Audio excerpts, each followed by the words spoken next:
The media, of course, were just drooling over this because they've been waiting for 4 long years for Donald Trump to go away.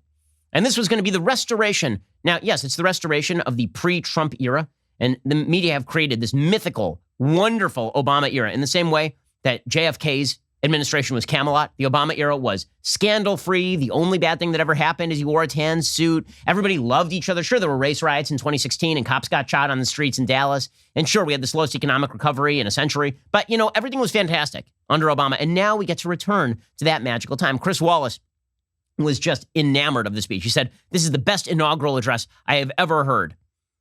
Well, okay, say 3 lines of it. Really, right now, what was the most memorable part of that speech? Here is Chris Wallace.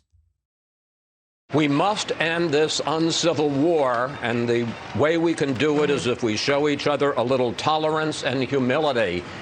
Martha, I thought it was a great speech. I've been listening to these inaugural addresses since 1961, John F. Kennedy, Ask Not.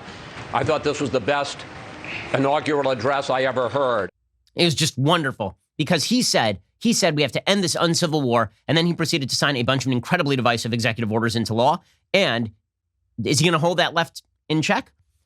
Barack Obama said exactly the same kind of stuff as Joe Biden did yesterday. Okay, it did not end with America coming together. It ended with an extraordinarily more divided America, which, by the way, resulted in the election of Donald Trump. Okay, the rest of the media were even worse than Wallace. So CNN's John King, he was like, "Oh my God, it's like a breath of fresh air. Oh, we can all breathe again. We can all go on vacation because they're just going to tell us the truth. We're not going to have to monitor them. We're not going to have this Trumpy crazy guy out there. Oh, it's just amazing. It's like breathing fresh air." Oh, John King. President Bush is happy today to be there as a Republican. Even Mitch McConnell, who was with President Trump for most of the last 4 years, in recent days has made it pretty clear he wants to shove President Trump to the sidelines if he can, to be part of the Republicans trying to do that. And so there's a cleansing. There's an air of cleansing about today. There's an internal fight in the Republican Party about President Trump, soon to be former President Trump, that's going to continue. Okay, meanwhile, the New York Times headline this morning, whether or not related to the former president's absence, a bipartisan lightness seemed to prevail across the stage at President Joe Biden's inauguration. Snow flurries gave way to sun. I'm not kidding. That's actually a headline in the New York Times. Snow flurries gave way to sun. You see, the universe itself was smiling on Joe Biden. The weather itself reflected the joy felt by all, including God himself, at Joe Biden's ascension to power. What a magical moment. It's like Ralph Waldo Emerson speaking about how nature reflects us. It's transcendental. Incredible. Here's CNN's Van Jones saying that this was it was medicine in the wounds. He's going to bind us all up. It's going to be, everything's healed, guys. It's all over. America fixed. All your problems over. By the way, yesterday was the single greatest COVID death day of the entire time in America. And Joe Biden said yesterday that they're downplaying their expectations for vaccine distribution and all that. But stop that. It was amazeballs. Everything is going to, from here on in, it's just gravy city. It's going to be unbelievable. Here was Van Jones. He spoke from the depth of his soul, and we needed this. That was beautiful. Beauty heals. Beauty heals. There was not one part of that wasn't just medicine in the wound. And if you have any doubt that one person can make a difference, that one person's voice, one person's commitment, one person's bedrock faith can be the pivot point for a nation, just watch that speech again and look at how the country responds. I mean, there's one man who can make a difference. It is this geriatric old corrupt politician from Delaware who's going to bring us together. Now, listen, I hope he does. I hope that what he means by unity is actual unity. I have serious, serious doubts. Again, the media coverage here is just astonishingly ridiculous. So my favorite here is the tweets from the celebrities. The tweets from the celebrities are always the best because when I need a little bit of edification, I go to extraordinarily rich and famous people explaining to me why we need elites running our lives.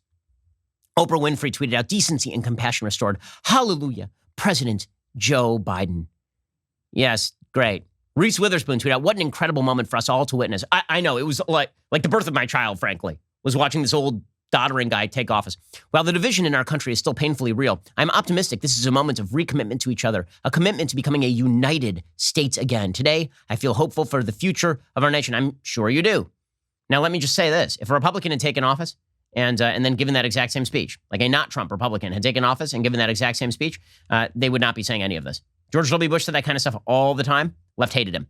Jimmy Kimmel, who's just an activist masquerading as a comedian, said, congratulations to our new President Joe Biden and VP Kamala Harris. We know you will do your best to make America good again. Wow. It warms the cockles of your heart, doesn't it? And then we've got Kerry Washington. Again, all these are Democratic activists. So much work to do, but today I want to celebrate and pray and revel in our tremendous power, even against all odds, to make history happen. Yeah, that's the part they care about, right? It's the tremendous power, unlimited power. This one was my favorite, personally. This is Mindy Kaling, an extraordinarily rich, famous, talented, and powerful woman, tweeting out a picture of her daughter watching the inauguration of Kamala Harris and saying, it matters. Happy inauguration. You know what?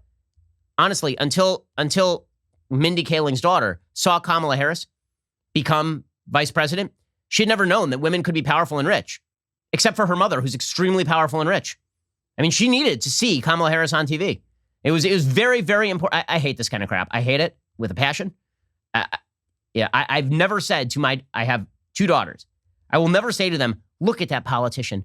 Until you saw that politician, didn't you believe that you were limited? But now you see. By the way, they never would have said that if Sarah Palin had been elected vice president in 2008, obviously. I hope you enjoyed that clip from The Ben Shapiro Show. If you did, go ahead and hit the subscribe button so you stay up to date on all of our future content.